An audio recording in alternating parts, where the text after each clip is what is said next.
नमस्कार दोस्तों, आज फिर आपके सामने मैं विनोद कुमार एक नया वीडियो लेकर प्रस्तुत हूँ। उम्मीद करता हूँ आप सभी बहुत अच्छे होंगे।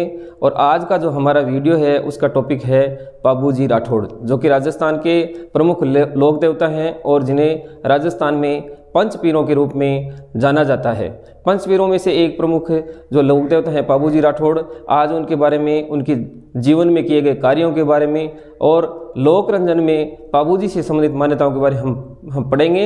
यदि आप हमारे चैनल पर नए हैं तो चैनल को लाइक और सब्सक्राइब अवश्य करें। तो शुरू करते हैं आज का वीडियो। पाबूजी राठौड़। पाबूजी राठौड़ जो राजस्थान में ऊंटों के देवता के रूप में, गोरक्षक के रूप में और प्लेग रक्षक के रूप में पूजे जाते हैं।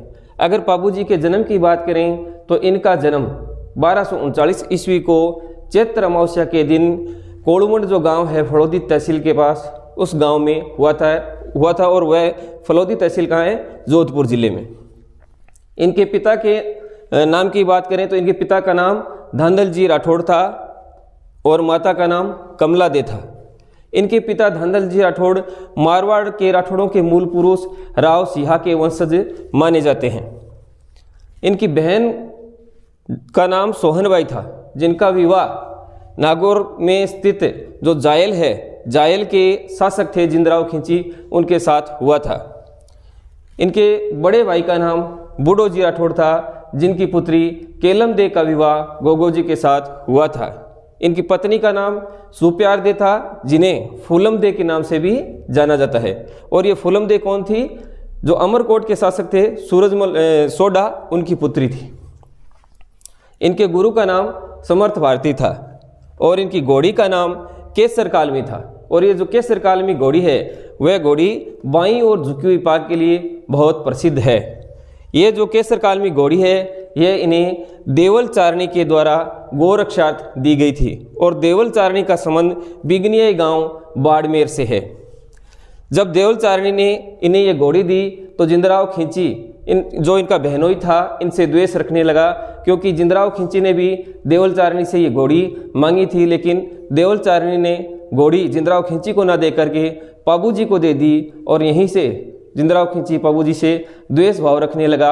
और जब 1276 में पाबूजी का विवाह हो रहा था तो विवाह के समय जब पाबूजी ने 3 फेरे ले लिए थे और चौथे फेरे के दौरान उन्हें सूचना मिली कि जिंदराव खिंची जो है वह देवल चारणी की जो गायें थी उन गायों को चुरा कर ले गया है। और इस वजह से पाबूजी ने उस चौथे फेरे के बीच में जाकर ही जिंदराव खिंची से युद्ध लड़ा और देवल चारणी की गायें मुक्त कराई, लेकिन युद्ध में वे वीर गति को प्राप्त हो गए।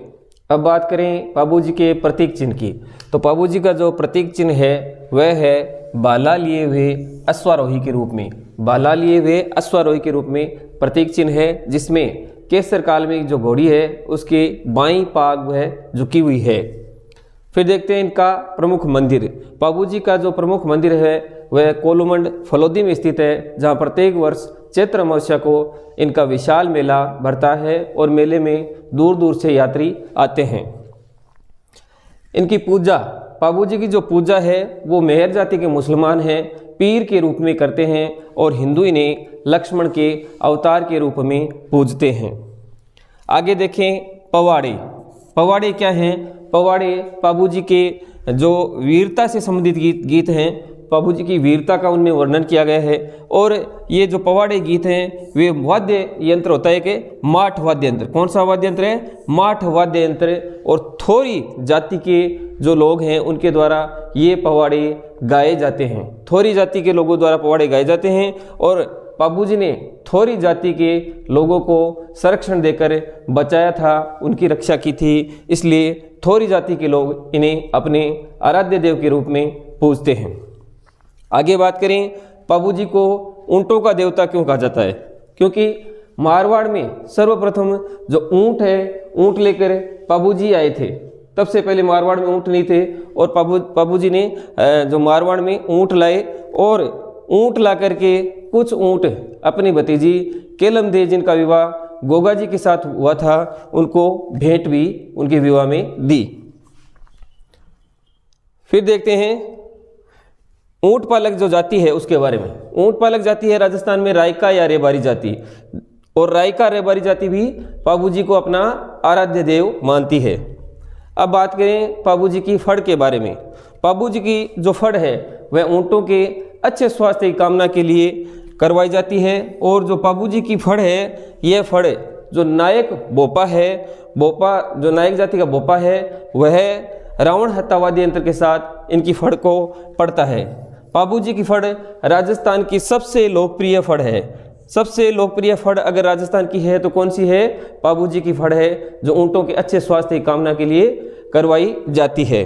इसके बाद देखें एक प्रश्न जो परीक्षाओं में पूछा गया है कि राजस्थान के सभी लोक देवताओं में सबसे छोटी फड़ किसकी है? तो सभी लोक देवताओं में सबसे छोटी फड़ है वह है पाबू जी की फड़, जो राजस्थान के सभी लोक देवताओं में सबसे छोटी फड़ है। अब अगर राजस्थान की सबसे लंबी फड़ की बात करें, अर्थात राजस्थान के लोक देवताओं में सबसे लंबी फड़ किसकी है? सबसे लंबी फड़ है जो वह है देवनारायण जी की फड़। सबसे छोटी फड़ हमने देखी थी पाबू जी की फड़ है, और सबसे लंबी और कह सकते हैं सबसे सर्वाधिक प्राचीन भी है। इसके साथ साथ लंबी होने के साथ साथ सबसे प्राचीन फड़ भी है, वह कौन सी है? देवनारायण जी की फड़। इसके बाद एक नृत्य है थाली नृत्य, जो पाबू जी के भक्तों द्वारा किया जाता है। पाबू जी के अगर सहयोगियों की बात करें तो इनके सहयोगी रहे थे चांदा नायक, डेमा नायक और हरमल इनके विशेष रूप से सहयोगी रहे थे। अब बात करते हैं पाबू जी की रचनाओं के बारे में। तो पाबू जी की जो रचनाएं हैं, पाबू जी के जीवन पर जो रचनाएं हैं लिखी गई हैं, उन रचनाओं की बात करें, पहली रचना है पाबू प्रकाश, जो कि पाबू जी की जीवनी है। पाबू प्रकाश पाबू जी की जीवनी है, और यह है आसिया मोड़ जी के द्वारा रचित की गई है। इनकी अन्य रचना इनके जीवन पर देखें तो वह है पाबूजीरा सोरठा, और पाबूजीरा सोरठा जो रचना है वह रामनाथ कविया के द्वारा लिखी गई है। अगली जो रचना है उसकी बात करें तो वह रचना है पाबूजीरी बात, जो कि लक्ष्मी कुमारी चुंडावत के द्वारा लिखी गई है। इस प्रकार हम देखें तो पाबू जी ने अपना जो पूरा जीवन था वह नारी सम्मान की रक्षा के लिए, गौ रक्षा के लिए, शरणागतों की रक्षा के लिए, अछूतोद्धार के लिए अपना पूरा जीवन समर्पित कर दिया। और राजस्थान में वीर लोक देवता के रूप में पाबू जी आज भी जनमानस में रचे बसे हुए हैं। वीडियो देखने के लिए बहुत बहुत धन्यवाद। अगर वीडियो पसंद आए तो चैनल को लाइक और सब्सक्राइब अवश्य करें। धन्यवाद।